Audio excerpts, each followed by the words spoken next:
Welcome back. I'm Amelia Goodwin with Slalom's Business Advisory Services team.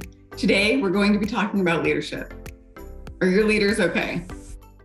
I would love to turn over the conversation a bit to talk a little bit more about leadership and what does it mean to be a servant leader in this hybrid, flexible, ever-changing world?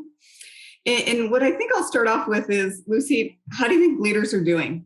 Gosh, this is such a tough time for leaders, right? Because leaders are people too. And, I think all of us as leaders have challenging times as well. At the same time, we have to think about our team and, so to speak, leaders eating last. And I know that's important to us at Slalom.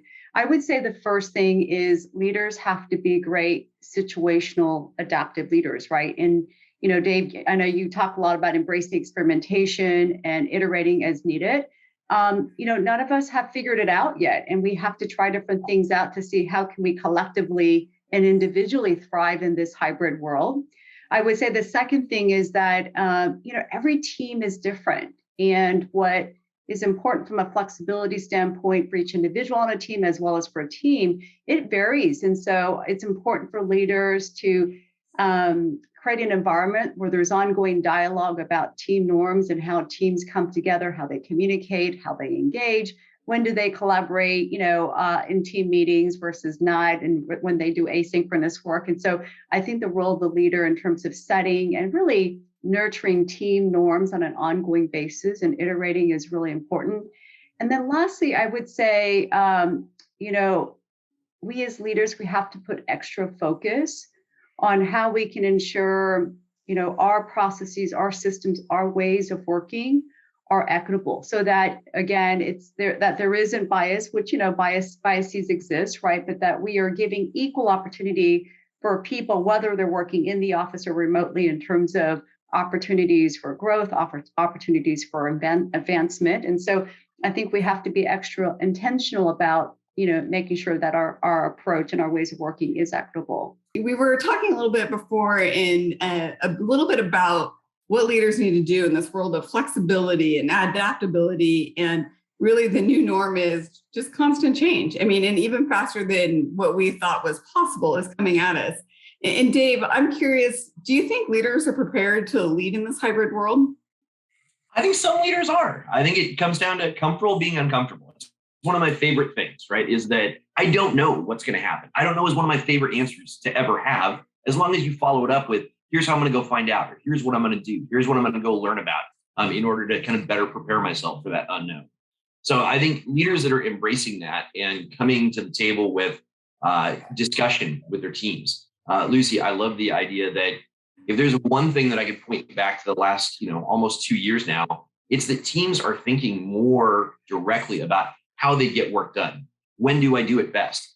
Now, it's also creating some weird conversations that are happening at 10:30, I'm walking my dog and that's what I do every day. Cool, right? But we're now having conversations where people are being really thoughtful about, when do we need to get together as a team? How will we do this? Do we need everybody there? Thinking about agendas, I would argue in the last decade, we got kind of sloppy as a society, especially in the information worker space, where meetings were just kind of expected. You're just going to go. Well, I think we're actually starting to get a little more thoughtful about who needs to be there. How's it going to work? What kind of tools are we going to use while we're in that meeting to capture this? Are we going to be doing something on a Miro board? Are we capturing this through Spark thing? Where are we getting this? Are we going to use the chat? Are we going to have a poly during the course of this chat? All those things, I think, are becoming a little more intentional. And it's also being woven in with those just human moments of, got to pick up my kids at this time. Or, you know what, I've got a hard stop because we're, transitioning from one location to another. All those things, I think, are a really healthy way for leaders to be talking to their team, to be open to their team. And I think if I echo back to some of the things we were talking about before, anyone that's coming out right now with absolute statements, boy, that just, it gives me great pause. We didn't know what was going to happen 20 months ago. So for someone to think that they know what's going to happen for their workforce, for their people, for all of their teams, even 20 days from now, wow, that's a pretty bold statement.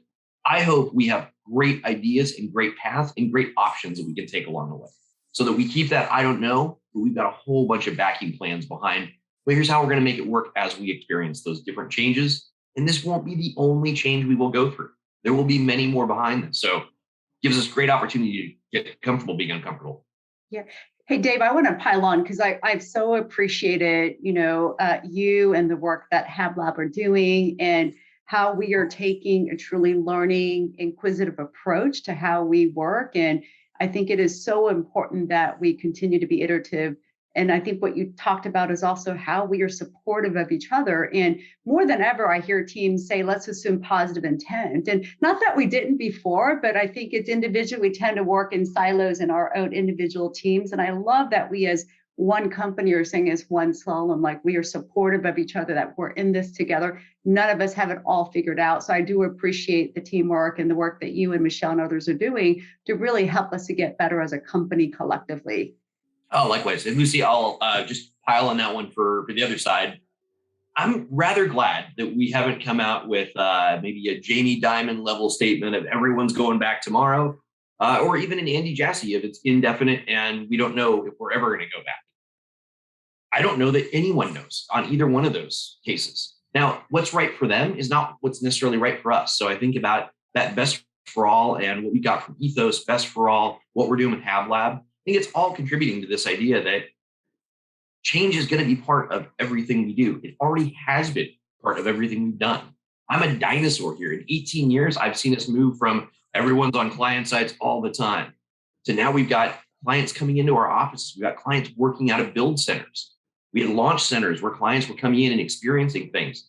Then we had a pandemic and everybody had to be remote. So this change happens all the time. It's just we happen to have one that was really, really timely, and it was a big event. But this is always happening, and I hope it always continues to happen. Lucy, I'm curious, as we think about supporting leaders and what's coming in the future, and we've talked about this continuing ambiguity and adaptability, being flexible, how do we help develop the key tools and skills leaders need? Like, how are we thinking about that here at Slalom? No, great question. And it has certainly been a journey, right? I think in non-pandemic times, how we develop the effectiveness of people leaders is important. And when you're leading through uncertainty and leading through crises, of course, the role of people leaders is absolutely top of mind.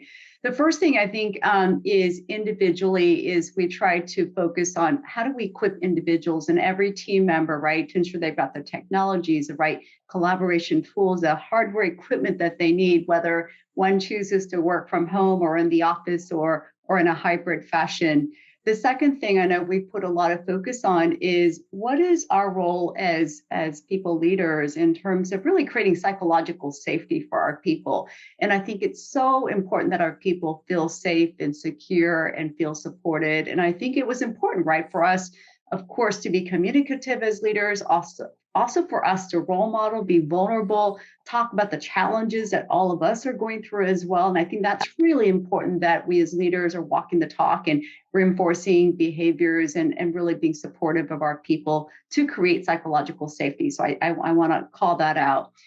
The other thing on the program side is, investing in learning programs to make sure our people leaders are able to lead teams effectively. We invested, as you and others know, right, in rolling out this making virtual personal for people leaders in terms of how we lead team meetings effectively in this kind of virtual hybrid world. The other thing is around just, again, team performance and developing a toolkit for leaders.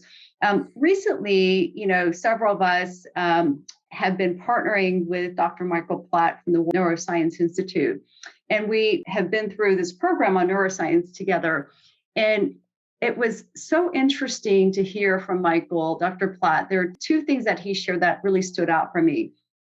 One is that loneliness is more harmful than being overweight or smoking.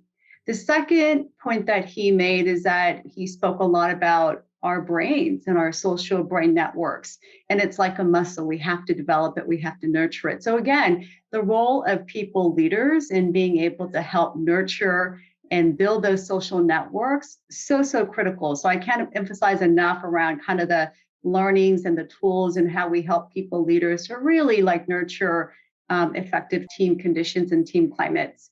And then the last thing I would say, which, I think we're just scratching the surface on, is our physical workspace and how do we evolve our physical offices and workspace to really allow when we do come together to be able to have that connection, that community that really, like, I think, is the spark, and we talk a lot about connection community as a company. And I know some of our offices, and when I look at the layout design of our office space, it's conducive for collaboration and connection and creativity and brainstorming together, but not all of our offices are that way. So I'm really looking forward to seeing how we evolve our physical workspaces as well. Thank you for joining us. Next, we're going to discuss the employee experience. We look forward to continuing the conversation.